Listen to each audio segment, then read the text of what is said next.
All right, after we have received a scissor, I always tear them apart and inspect them. And the first corrective measure that I make is setting of the scissor. It should be set first before you do anything else to the scissor. And most of you are familiar with looking at a set in a scissor. You put your scissor on a block and look at a light behind, so you get this effect. This being your block, this is your scissor. You should have a good arch here. That's a good set. If you have a dark spot here, light here and light here, means the set is off here, of course. So we have two methods. One is bending and one is hammering. Here's another drawing. A lot of times they're off here, so we'd hammer here or bend. And you have to be extremely careful with bending, especially on cast scissors. I would not recommend bending cast. I would hammer them. Bending is done on forged scissors, which are mostly your German or European type scissors. The Japanese, most Japanese or Eastern scissors in Taiwan or Japan or Korea are cast. The Japanese are very good at cast, and they're not very good at forging, so they cast. But anyway, you should be very careful with the Japanese style. So we'll go to the hammer on that. Now I'll show you actual setting of a scissor. Now we'll suppose this is a German scissor or European, and it's off here. I'll put it in my block, and then I would bend it this way. Okay. Then I would put it on my little block and check it, and if I need a little more, I'd bend some more. If it were a cast scissor, I'd use the hammer. Again, we'll say it needs setting right here, so we'll hit just a little behind where it needs to be set. Light taps.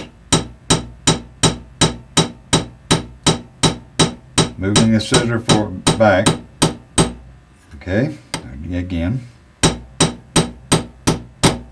You got to have a good solid sound, not this. Right there. Light taps like that will make that scissor move. Okay, so be very, very careful with these. Whenever you're bending a scissor, if you're not sure when you start to bend if it's real tight or real rigid, use the hammer. Don't force it very hard.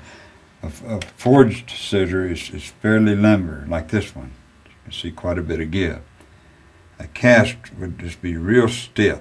So again, you have to hammer the cast. And again, very, very lightly. And especially when you get into your cobalts, as a lot of you know, the black one will break extremely easy. And if it's a hard cast, you want to go very, very light. Even light taps will move that scissor and put the set. Now when you're using the block, I've designed the block. It has 3 different depths here. So when you lay the scissor in, the cutting edge here does not touch the block, so you get no damage on the cutting edge, so you can bend. Then you get midway, it's not as deep, and then when you get out on the tip, so you don't get any damage on the cutting edge. What weight hammer do you use? I use probably about a 2-ounce hammer. This hammer is a tile cutter's hammer, actually is what it is. It's tempered. It's a good weight, and I like this little hammer. I don't want to go too heavy, and again, you got to have enough to move the scissor when you hammer on it. See.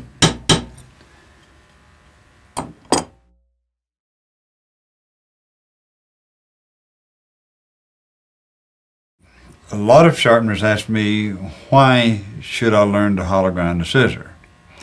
Well, several reasons. One is, if you're going to learn to make custom-made scissors, you're just going to have to learn it, okay?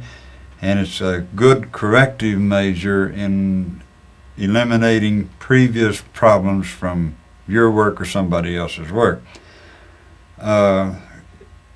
you can actually grind the set in a scissor. But I'll point out the areas that you're all familiar with as to why. I'll show you why you need to do hollow grinding. Now, you've all seen a scissor with this part. I'm painting this black, but actually this is real shiny. They got a lot of shiny on the tip. Or you've seen wide shiny spots in here, somewhere in the scissor. Now, this was caused by somebody doing the inside work when the scissor was not properly set. So therefore you set the scissor first, then do your flat, which we'll go into after a while. But this is why you need to learn to do hollow grinding. You don't want to hand this scissor back to someone. You're charging them a good price for servicing their scissor. You don't want to hand it back with all of these bad looking spots. And so we'll hollow grind this, take care of all that, get all of that out, clean it up if you will, and then we'll go back and put the flat in it. Okay, now is the tricks, I suppose you could call it. This is a 6-inch diameter wheel, a 3-inch radius, and that's what most of your Japanese or Taiwan or Korean scissors are ground, and even U.S. has gone to this, and a lot of the German scissors have now. Previously, the Germans used a 23-inch wheel, which left your concave very shallow, but you needed a lot of depth to get a good sharp edge. Now, I have to make my own wheels because there's no wheels that I know of that you can buy for this type of work. And I make these out of particle board and my little secrets that of how to make my grinding edge here, see, which is it's available to people if they want to learn. Okay, and again, this is a 3-inch radius, and that's on most of your high-dollar scissors today. They've gone to the 6-inch as opposed to 23. Now, there is no such thing as a guide for this type of work, for repair work, because in manufacturing, they'll set up what they call a burger machine to grind the inside of a scissor. And it takes us several hours to set it up, and they set a scissor in it, and they run it, and they run it, and run and run, till they run thousands of scissors. So it's virtually impossible to do this on a repair basis. Besides that, the machine's about $40,000 and weighs a few tons, so you can't carry it around. So that's why we have this, and you have to learn, because this scissor, even if you get the same brand, maybe it's been ground before, it's been misused, so it's always different. There's just no way to guide it and be consistent. You just got to use the hands. That's the tricks of the trades. I know it's hard to learn, but it's worth it. Now I'll actually give you a demonstration of how, and like I was showing you earlier, I don't know whether you can see it now on the camera, but we had the dark spots. Now we're going to grind it out.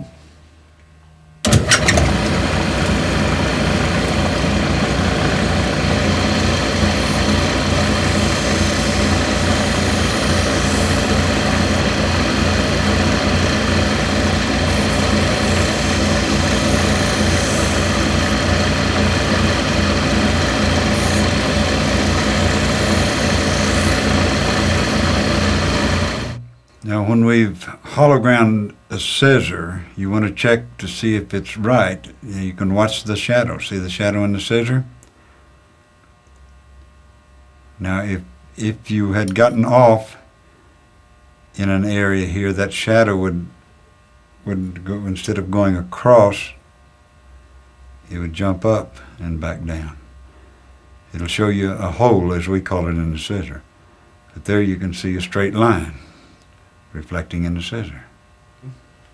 We can actually grind a set in a scissor.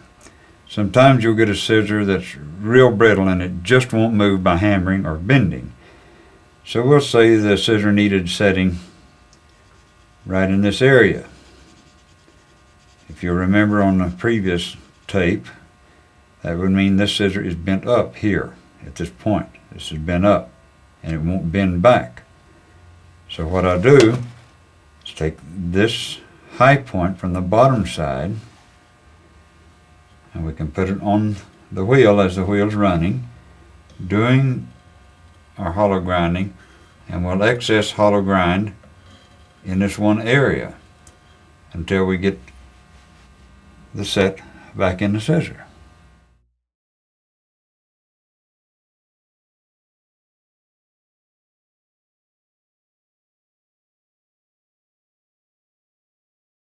Okay, now we'll go to the Japanese water hone, which I've used over the years. I don't use much anymore, but we'll get into that in a minute. And it's fine. It does work very well. Got to keep it good and wet. And I've radiused the edge of this just a little bit so I can work off of the edge of the hone as opposed to holding it real flat. Because of the set in the scissor, we have too much pressure on the point and in the bearing. So we get a lot of wear on the point and the bearing and not enough in the center. Unless we put a lot of pressure, and then you get a lot of bad wear points. So with this radius a little, can tilt the scissor over and work right off the edge. Then we don't have that problem.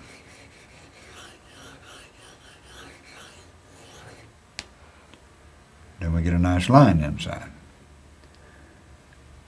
But now, through all of my years of experience,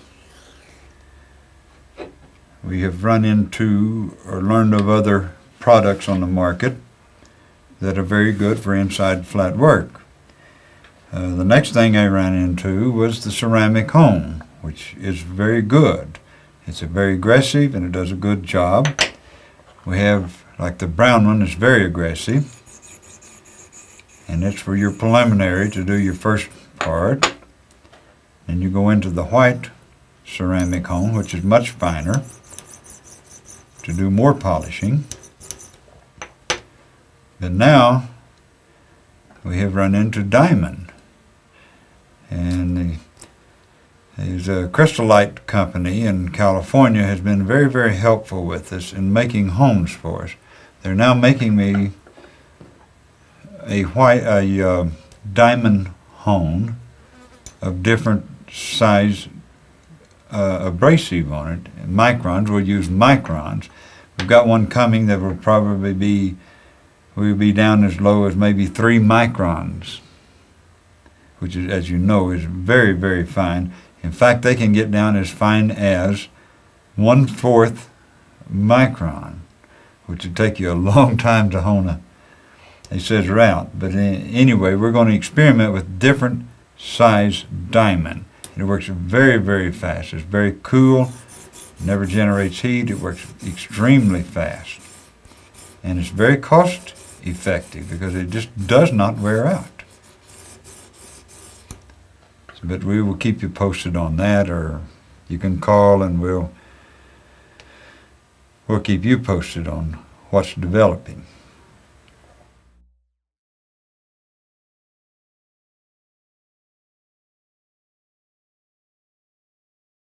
Okay, this is one of the diamond wheels that Crystallite makes.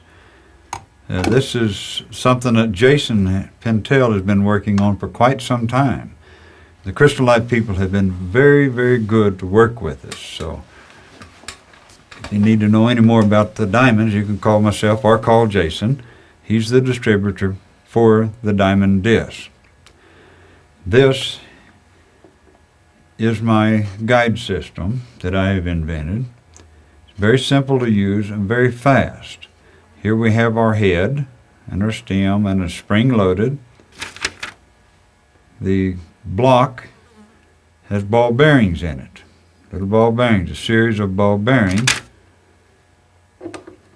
So this goes up and down very easy, very smooth. No wobble, no sticking, or no hard spots. It's very simple to use. Then we have the degrees marked on the head. Now if we wanted to set the head at, say, 45 degrees, which would be right there, and we take an Allen wrench and we tighten it. Now it's set, it's rigid. So we can go in, put a scissor, turn the machine on, and go right down on the diamond plate. And we'll do that in just a minute, but we'll actually grind. But that's for a set wedge line. Okay? Now we're going to loosen this, and I'll show you how we can convex with the same guide system. Now again, we say we're going to be at 45. This is the adjustment here. Did you see it move?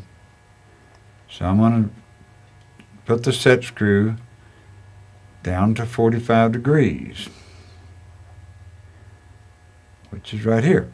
We leave this loose. So now, pull the head up, put the scissor in, and we'll go down on the plate, and as we grind and get a burr, then we turn. So I'll give you a demonstration here. We have to keep diamond wet. You don't have to, but you should. It's much better for it. And you'll notice we're turning at a very slow speed. Diamond works extremely fast. So here we can go down till we got a burr all the way. And then I just rock the scissor in the guide system. Like this. See? Down, turn, down and turn. Now we've got a convex edge on the scissor, and it's stopped at 45 degrees so you don't get too blunt. Previously, I removed all of the excess metal on this scissor with 260 mesh, which is real coarse, and it removes metal very fast. So then we took it off. Then we went up to the 600 or 800. And this does not remove very much metal. All it done is remove the scratches from the previous grinding, or it's a series of steps to remove the scratches. This comes down finer, of course. Then we went from this. Then I finished up at my 1500. Now I do have, got another one coming that's 3000 mesh, and then an 8000 mesh, so we can get an absolute mirror finish on the scissor. Now after we have done the edging, now we can knock the burr back with the hone. Okay. Now we take a poly pad, and again the diamond people have been very, very helpful. They have a diamond compound. This one happens to be 14,000 mesh. It's a syringe, and you dot it with the salve, the diamond salve in spots. Then you rub it in. Now we have something that will high polish the scissor. So I honed this burr down. I go very, very, very lightly.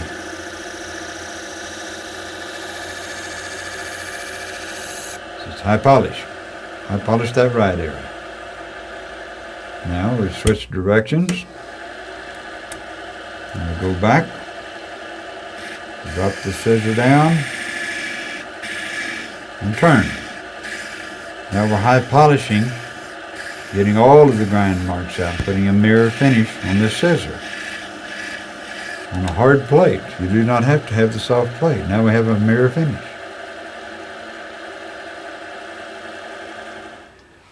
Okay, this is the test I like to do. This is after we have edged the scissor and polished it, done all of our ride work, polished, everything's polished out. We've assembled the scissor, got the tension right. Now I test it on toilet tissue. But I use a single ply. And I wet it very wet. Okay. Then we take our scissor, close and pull. See there? No tear. If that scissor is not edged properly or set properly, when you pull back, it'll tear that tissue. Very clean cut, see? It's the ultimate test, other than hair itself, of course.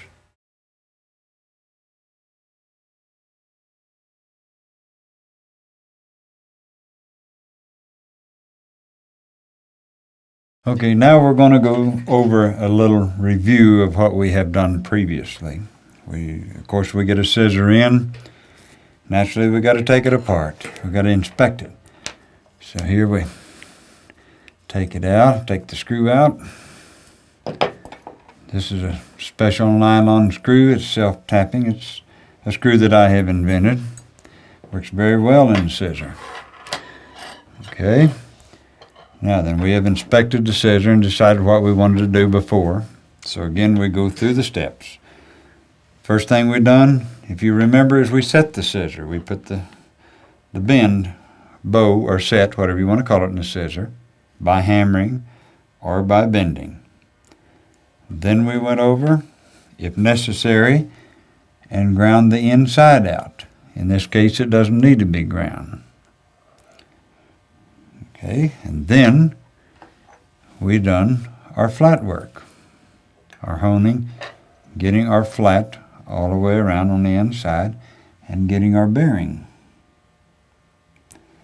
Then we went to the machine and edged and convexed, and or convexed, whichever, polished it out.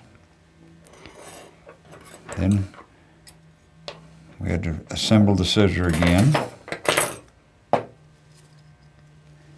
little magic screwdriver here, my dirty fingers, which you all understand. Again, this is a self-tapping screw. I have 4 different sizes. The screw itself is flexible, and it'll flex with the scissor as need be. It's not a rigid screw. In other words, if the scissor needs to flex or to move, the pin or the screw flexes and lets the scissor work perfect. You can keep the set on the scissor loose or tight. This appears to be tight, but it's not. It's very, very easy to move. It's very, very easy to move. Keeps even pressure on the scissor. Here in my shop, myself and Jason and Matthew Biaggi of Perfector Products.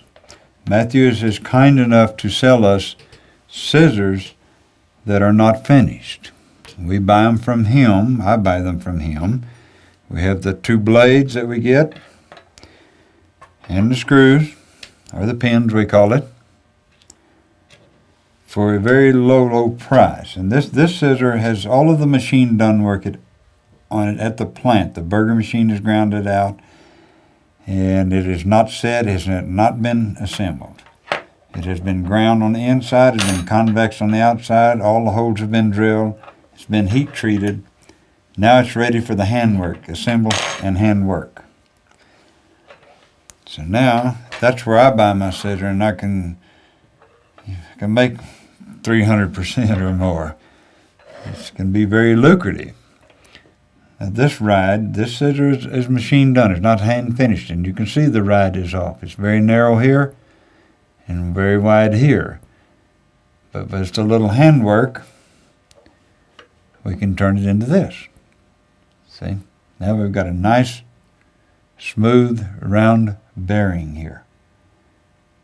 Okay? Then again we do our flat work, first our setting, then our flat work, then our edging. We assemble, and we've got a scissor ready for the market at a very handsome profit. All right, these are the scissors, some of the scissors that I make. This is my invention. It's called the 507. This one is manufactured by Perfector Products in Houston, Texas. This one is handmade. This is my private scissor, the one I use in cutting hair. Flexible rings. Move the scissor instead of your arm. Different size rings for the scissor. And these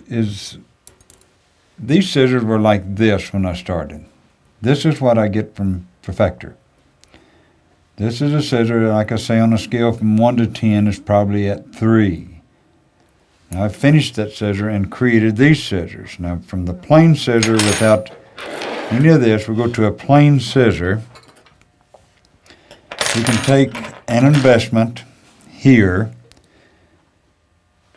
From this investment to this sale at retail, you have multiplied your investment by about 8 times. That is very good money. But you have eliminated the process that a scissor goes through. It goes through approximately 5 different people before it gets to the hairdresser. So you get a raw scissor, we shall say, you finish it and you sell it. And you're all the middle people, and you get a tremendous, tremendous profit. And when you learn how to do these things, you've got a scissor that you can sharpen for $20, as opposed to 5 or 6 or 7 or 8. And if you go sharpen a few scissors and you sell one, and you've made yourself $150 when you sell one.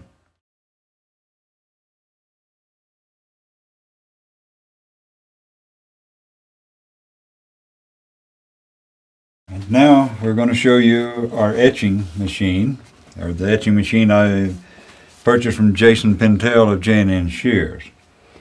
And this is a good little money maker, and it's fun to do. You have stencils made to put your name on the scissor, which I have done on my scissors. I have made scissors for other companies, and I have a logo made with their name on it, so I put their name on the scissor. They have their own scissor that I make. So here, if an individual wants one, we're going to put, we've got the little scissor, we're going to put handmade on the blade. So what we do is we type out handmade on the item, on the typewriter. And we take a, we got the word handmade here.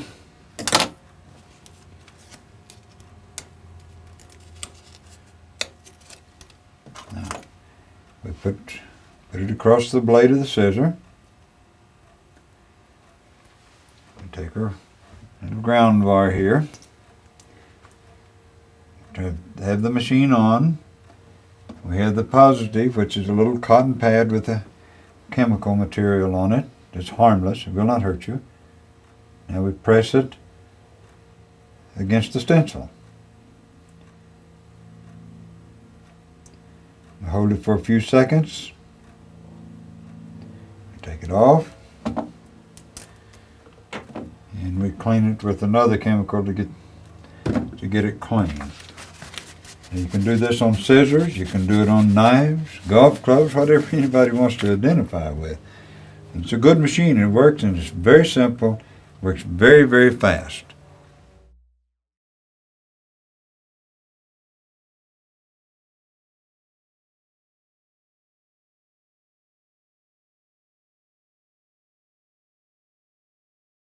The market in scissor sales is totally unlimited.